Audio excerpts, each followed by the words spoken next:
Welcome to another edition of the Five Star Zone. I am joined today by Graham Couch. He's a columnist at the Lansing State Journal and also co-host of Couch and the Rube. You can hear that in the Lansing area. Graham, you wrote an article and it came out yesterday. I read it and we had a long conversation. So I wanted to bring you on the podcast so you can kind of elaborate. You talked to Mel Tucker, and Mel Tucker in this article talked about how Michigan State is behind when it comes to NIL. Kind of explain, how this conversation took place and what you felt like the message Mel was trying to get out to the people.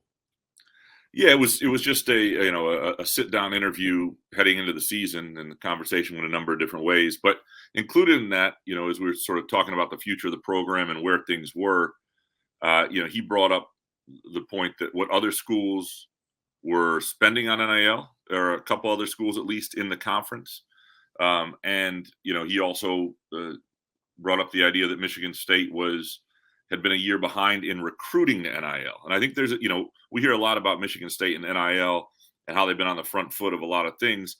And I think there are things they've been very good with in terms of how NIL was intended to necessarily be, right? That and sort of facilitating endorsement opportunities for athletes with companies who would like to sign them up. And they've done a nice job with all of that.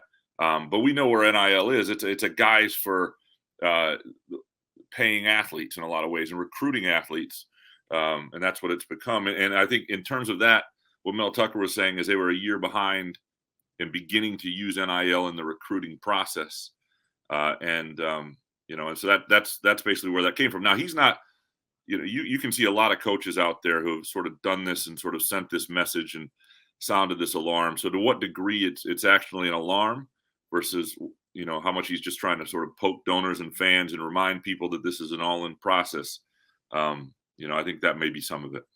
Well, it's funny, Graham, because I was going to ask you, was this like a red flag or a bat signal to donors saying, hey, guys, I need more money if you want me to be competitive? Or is he simply saying maybe Michigan State's just not going to be that competitive? Because you could take it one of two ways, because a lot of people, they look at his salary, they look at all the things that, Ishby is building, and it's like, okay, you're doing all of that. You're taking care of the certain people, but you're not necessarily bringing the players in that are going to allow you to play with the Penn States and the Michigans and the Ohio States and the Big Ten. Yeah, I mean, I think the hard thing is his salary, right? When you're making $9.5 million, it's never a great look to act like you don't have enough resources when donors have been behind you in a lot of ways. And, maybe the future of if this is the model, and I'm not sure it is, I didn't include this in the article, but, he was saying recruits don't know, agents don't know, coaches don't know. Nobody knows exactly what this is going to look like, a couple of years down the road. But maybe the future of this is you don't pay coaches $9.5 million. Like if you're going to hit your donors up to help pay for a coach, don't do that. Use them for ways to pay for NIL and things of that nature. It is a good question because I do think. So you're saying like the coach makes $7 million, and instead of making $9.5 million, I'll make $8 million, put aside $1.5 million for NIL? Well, I'm saying like if you look at Mel Tucker's contract, he's making about $9.5 million a year, right? And about $7 million of that is coming from the school. The rest is coming from, Ishbia, St. Andre, whatever. And I'm saying in the future, yeah, is Mel Tucker. I mean, you're not telling me there aren't a lot of good coaches out there who would happily take less than $9.5 million, and you allocate money that you would use from donors and other things towards NIL. If that's going to be the model, I don't know that this is what's sustainable. I think what's interesting about this too, and you can you get a sense that donors everywhere. This is not going to be something that's sustainable where big donors are just going to keep year after year fronting massive amounts of money for players, because there really isn't that much return on investment other than your team winning, right? It's not like an endorsement where, as we were talking yesterday, the idea of like State Farm with Aaron Rodgers and Chris Paul, like they think they're getting something out of that. This is marketing dollars for it's sort of yes, the market value is this because people are willing to pay it, but you're not really getting out of it what you put in other than seeing your team win. So I don't know where that's going to go. I do think, to your other point though, about for Michigan State just not being that good. The challenge for MSU is that people do not ache for football year round like they do certain places, because Tom Izzo and the basketball program can change the vibes in November, can change the focus. And when you will not find another place where people care about basketball the way they do at Michigan State, where the football program wins at a really high level consistently. It's a hard thing to do. It's a hard, because ultimately your resources go where your priorities are and where you care about. And there are places that absolutely are obsessed with football year round. And that's an advantage financially to a football program. And that's going to be something MSU's probably never going to be able to completely overcome, if that's important to overcome. You can put all the like, they've got the Big Ten media rights money coming. They've got plenty of resources to win or to fund a football program and do it well. But if you're also requiring a fan base and donor base to continually put in differently financially than they've done before, and that's the model and to which, if you're ever going to elevate a program to the level that I think fans are dreaming could happen, and maybe that's just not in the cards. So we're talking with Graham Couch, Lansing State Journal columnist and co-host of Couch and the Rube. So Graham, does it boil down to now Mel Tucker has to add a new hat and he has to become a fundraiser where he has to go in and he has to find those alums who, you don't necessarily have to be a billionaire, but you have money that you want to donate to NIL projects? Or is this something that goes above him and this becomes an Alan Haller type of thing? Yeah, I mean, the athletic director, one of the reasons athletic director jobs aren't as good as they used to be is that job is a lot of fundraising, right? That is a big part of the job. I do know after Michigan State went 11-2, and then during the course of that season, the height of the buzz, that really helped reconnect MSU with some donors and unlock some things around the country that some things have been sort of lost during the pandemic and in the late D'Antonio years a little bit. And so there is a correlation too between exciting the fan base and winning and momentum and some of that as well. And I think that would help. Unfortunately, what Mel Tucker is sort of saying is you've got to sort of do some of those things ahead of some of the funds, ahead of some of the winning to get there. So, I mean, yes, for Mel Tucker, I'm sure there's some of that. I mean, you see him hanging out with Ishbia all the time. But I think for Michigan State, it's beyond, Ishbia and St. Andre. This has to be, there are a lot of pretty high, when I say mid-level donors, pretty high, below that level, but people with money that you've got to really tap into those resources and be creative if this is the model and if this is what you're going to do. And if this is who you want to be. And it's okay to me if that's not it. If you want to have, I think it's also important to understand Michigan State has a decent NIL, like their basketball players and a number of their football players are doing fine from an NIL perspective. That is not the issue. They just haven't been recruiting using that tool. And there are places. But when you see a guy like Keon Coleman basically say, I used Michigan State for a couple of years like a minor league, and now I'm going to go do some better things down in the South at Florida State, it leads you to wonder, is Michigan State really a have not dressed up like they are a have? I think Michigan State's a have. It's not the top half. There's no question. But when you just look in terms of the number of athletic departments that actually make money or at least break even every year, Michigan State's one of them. They're one of the few. They're lucky in that sense. Are there places that have more? Yes. But overall, Michigan State's going to be fine there. And Keon Coleman, I'm not sure what he got from Florida State financially. I don't think it was all driven that way. But, I know like their basketball team is doing fine. And a number of guys are under contracts in their football team. And to what, I hear numbers, you don't have those numbers on record, and that's the hard part about this. None of this is really, it's not stuff you can FOIA. And you're talking about Michigan State, not Florida State, right? Correct. Okay. So, Michigan State is not like not playing the NIL game. They're doing it both the way that was sort of intended to be, and they're also, paying guys a fair amount or helping, guys get a fair amount through NIL. They're key guys and they're basketball players. I mean, Tyson Walker didn't come back just because he loves East Lansing. I mean, pretty confident that Tyson Walker is making more this year at Michigan State through NIL than he would be in Europe if he had left, right? So there's that component of it. And so it's not like this is some, but the thing is, if you're what Mel Tucker's trying to say, and he also said in the piece, is he has been at LSU, he has been at Georgia, he's been at Alabama, he's been at Ohio State, and he knows the type of players they bring in and the understanding of what the goal is. Ultimately, Michigan State is much more similar to Wisconsin and Iowa in terms of who it recruits and the level and sort of, and that's what it has been. And what I think Michigan State fans would dream is that they're with Ohio State and Penn State and Michigan and Clemson. And if you want to do that, there is another level that you've got to go to. So, Graham, I guess the $1 million question is, why did Mel say this? Why did he put that out there on the record? So that, because to some it looks as if he's in over his head. But I guess what was the point and what was his end game for saying this? Yeah, and Mel Tucker is usually a pretty careful talker. Like he doesn't say things he doesn't want out there. He doesn't, and so I think he was definitely trying to make it known, if not send a message, that there is, another level. I mean, one of the things we were talking about, sort of the expectations, and that's if I remember the conversation exactly how we got into this, but the idea that people expect greatness, and yet there are these other avenues, that you have to get there, and that people don't really necessarily understand that. I think he's trying to get MSU to get, under the D'Antonio era, the coaching staff was underpaid relative to the winning that was going on.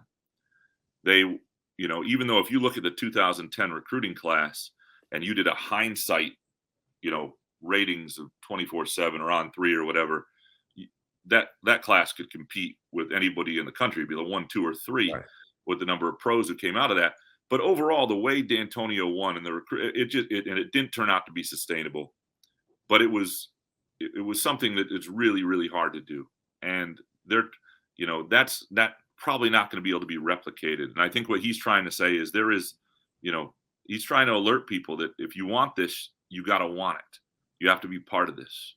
And this goes back to me, and he stopped going after like crowd size at spring games and things like that.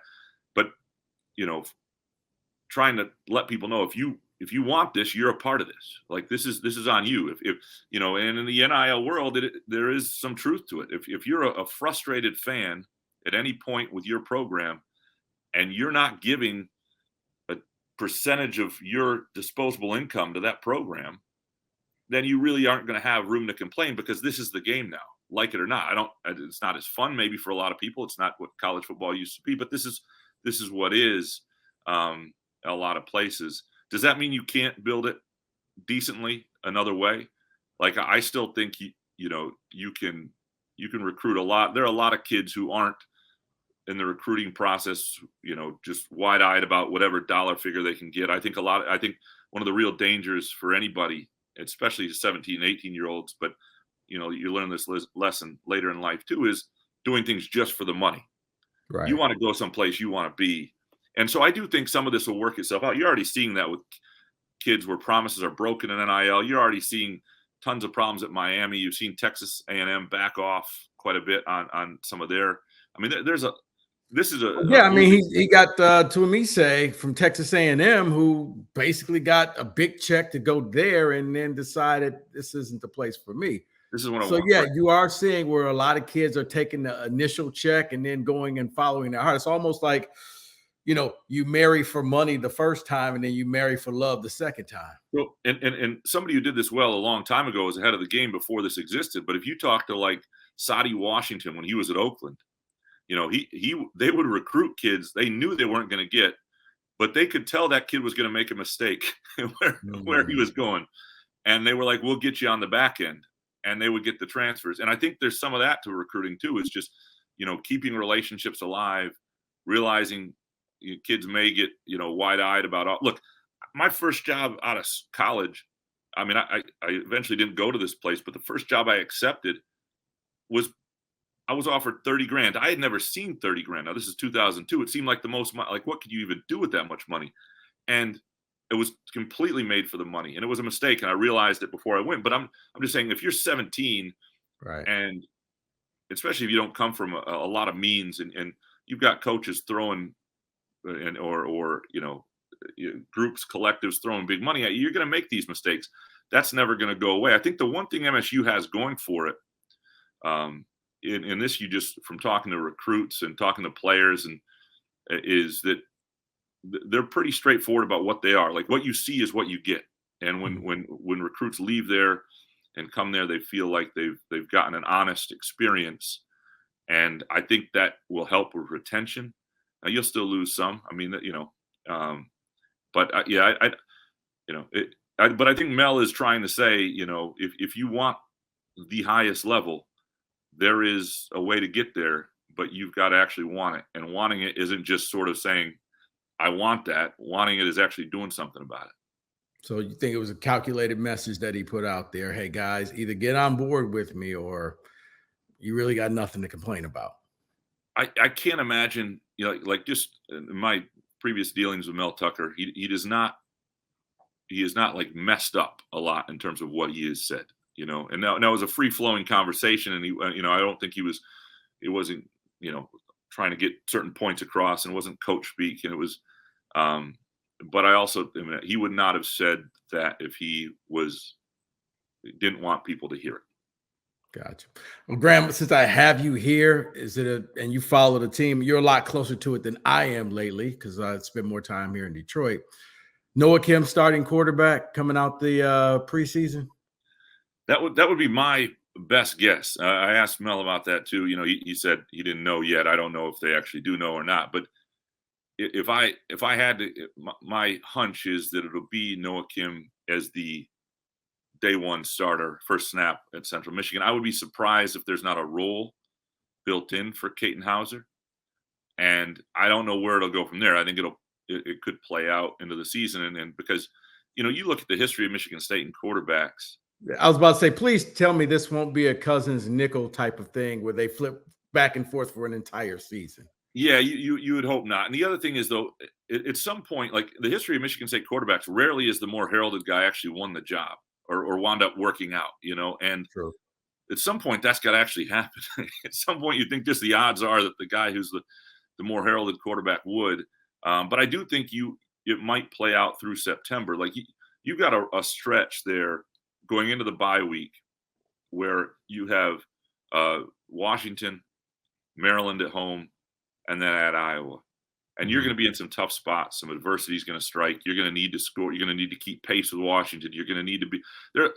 I think I think Michigan State's quarterback situation and whether they really have one and which one it is and will reveal itself in that. See, I got to think about Washington. You're going to know. I think I look at the first two games as kind of all right, we can see what you have. But by Washington, whoever starts that Washington game, that's who they want to be the quarterback. Now, if you screw it up, they'll replace you. But I think starter for Washington that's our starter for the year. That's right. And I could see that. I mean, Noah Kim to me, like this is just sort of from the human perspective. Here's a guy who's waited his turn. He has been, he has all the leadership capabilities. He's shown some real potential in garbage time. Like, if things are at all equal, you're going to give that guy a chance to be under center to start the season against Central Michigan. It's also easier to me to replace the older guy with a new guy when he's gotten a chance than have the new guy go out there, something go wrong, and then you've kind of screwed something up. The weird thing about the whole situation too is with Sam Levitt being a true freshman, another really heralded guy they recruited, I think that gives you a little bit of like, yes, you want Katin Hauser to have a good career and they would love it if he became the guy, but you're not worrying about what happens with him. Like if he gets beat out this year, isn't ready, or Michigan State doesn't wind up being his place, you got another guy who's just as heralded right behind him. The other thing that's weird is that fifth-year COVID year, I think, is a challenge for coaches, for everybody at this point. Noah Kim technically could have 3 years left. And in a lot of ways, he's a very young quarterback. I mean, that was part of, like, I do wonder if the Peyton Thorne situation works out a little differently if the COVID year didn't exist and this was truly the last year he could play quarterback there. Like if you think about that, because then you got a situation where a year from now you'd have a redshirt sophomore, Caton Hauser, redshirt freshman Sam Levitt in the mix, sort of competing against each other, and Noah Kim perhaps as well.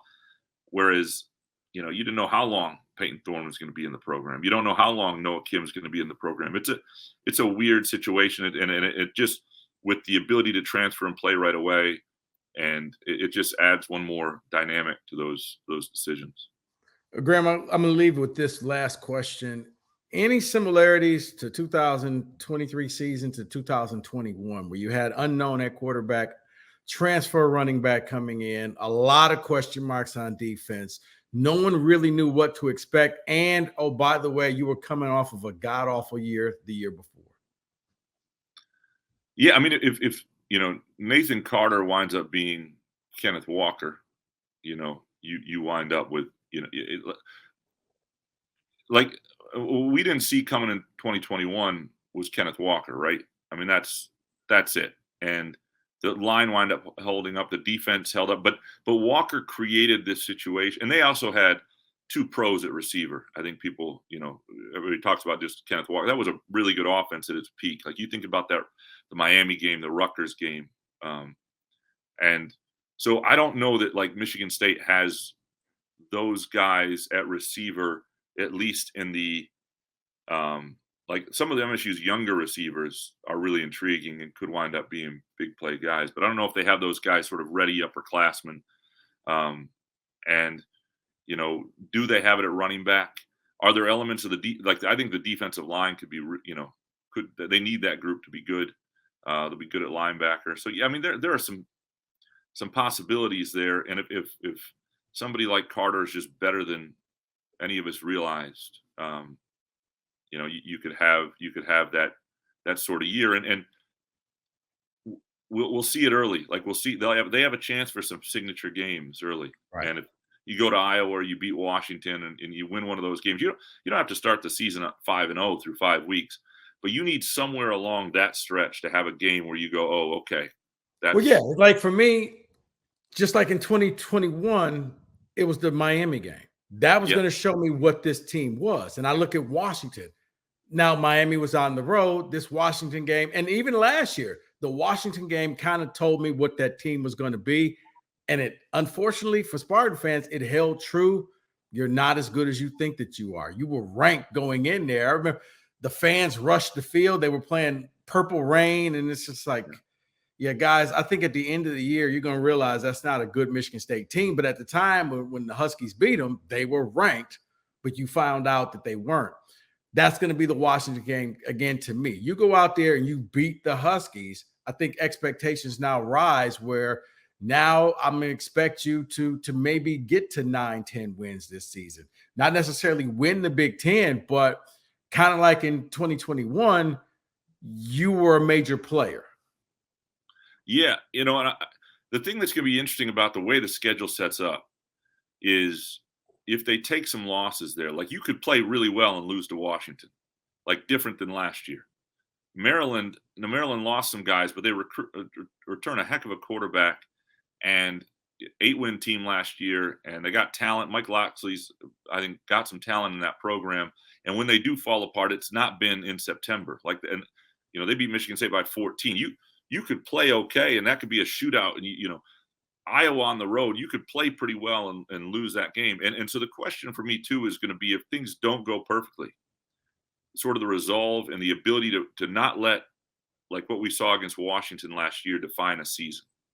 And even if you're 2-3 coming out of the 5-game stretch, and you have a bye week and you go to Rutgers, looking like a better team than Rutgers, and then playing Michigan and because there are some games on the back end where I think there's also some opportunities to win and salvage some things. I think Minnesota might be a little bit down the road game there.